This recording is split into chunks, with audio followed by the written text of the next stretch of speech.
Hey, what's up, everyone? Morey here, and today we're taking a look at Noah Lyles' season opening 1988 and comparing that to Letsile Tebogo and looking a little bit more in depth into some of the things that they're doing from a sprinting mechanics standpoint. I do want to say I feel like when watching this that Tebogo was not really trying to win this 100%. He just came off of winning a world-leading 19.7 and then ended up losing to Noah Lyles running 19.88. The 19.7 was in Oregon last Saturday, so kind of a quick turnaround with the sprinting. So I don't think he was trying to go as fast, but I do think he was trying to stay up with Noah Lyles. We could see really good start out of Noah Lyles from the beginning, very clean there, and it's definitely something you could tell that he's been working on and getting much better at, getting good reach. But when you look at it, it did seem like Letsile Tebogo was able to stay up with them pretty good. When we rewind it here and look at those first few steps, Letsile Tebogo does a really good job as well, getting out, get those first 3 steps down quickly. And this is what gives him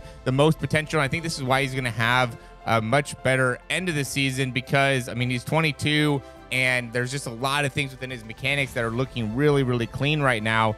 He did a good job being able to gain ground on Noah Lyles from the very beginning. Noah Lyles definitely had a great drive phase, was able to catch Dream Richards, had a lot of confidence going out of that lane 7 and being able to get around the turn, which is definitely one of Noah Lyles' main strengths when it comes to his sprinting. But we could see, like when I was watching Letsile Tebogo in the 19.7 in Eugene, I thought that he didn't run the curve as good. It seemed like he was trying to accelerate a little bit too hard into that curve and then was not really good getting all the way around. You can see the great job really by both of them and being able to strike the ground and control it there. I think Noah Lyles might do a little better job of staying with that foot underneath him better, so he ends up getting a better turn where you can see Letsile Tebogo really comes across a good amount with that left foot.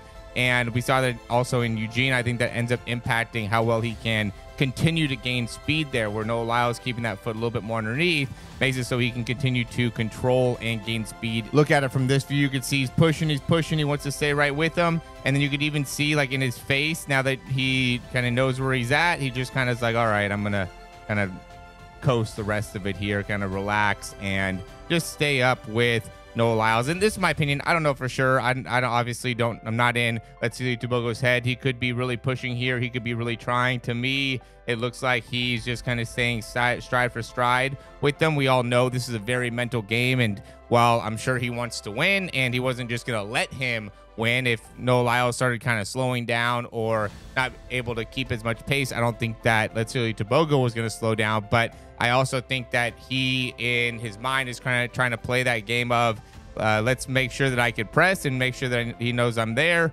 but I'm not going to go 100% and really try to maybe demotivate him or even more motivate him, right? Make it so he's even more motivated to come back and, you know, run an even better time. I think that Letsile Tebogo is kind of going with that mature route here and kind of saying, I'm going to go and not push as hard. Again, 19.7 last week, so, you know, he doesn't have to prove anything. He already knows he can run 19.7. He probably set this up to be able to race Noah Lyles specifically, so he just wanted to feel out where he's at and didn't need to put on a big show, didn't need to run 19.5 or 19.4. He's going to save that till later on in the season would be my guess. But when we look at Noah Lyles, when he comes around that curve, again, really good. You could tell he's doing a really good job with that. Looks like he might be wearing some type of kind of sleeve on his legs to be able to protect his hips. I don't think that the left side, as he's coming through, we can see here, like with the left leg of Letsile Tebogo, he's doing a good job of coming right up and through, has great internal rotation within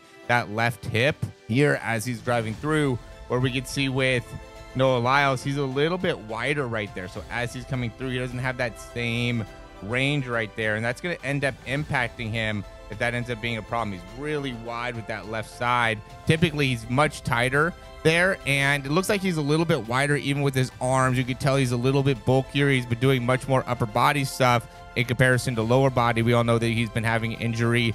He said he had an ankle injury. I'm sure there was some ankle issues going on, but based off the amount of time that he's out, there had to be something going on within the hip, the hamstring, something like that, hip flexor.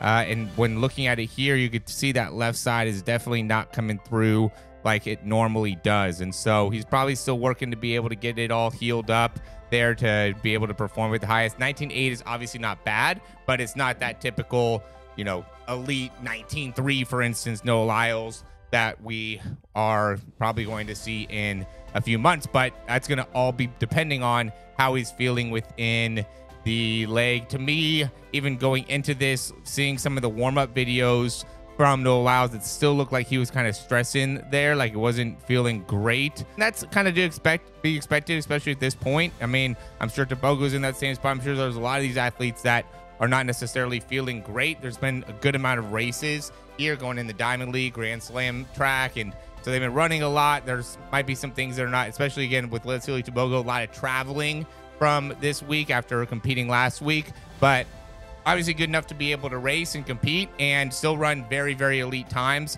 I'd love to see how Noah Lyles continues to respond and get better when it comes to his sprinting mechanics, open up those shoulders a little bit more, get that range back within the arms, because now that he has strength within that upper body, it's going to make it so he can generate more power, more force into the ground. I was looking at Letsile Tebogo's foot contact time from this in comparison to the last time that he ran, and he was running a little bit more quick turnover before. In Eugene, you could see that his legs were cycling through a little bit faster. His foot contact time here, though, was pretty solid, especially coming around the curve. But again, there was a lot of similarities, I would say, within Eugene to here when it comes to foot contact. He was spending about 0.4 seconds with the leg cycling, and then about 0.1 to 0.08 with the foot contact. Again, a little bit longer foot contact in this race in comparison to Eugene consistently, but pretty consistent with the 0.4 turnover rate. So he's very fast. He's got that turnover down.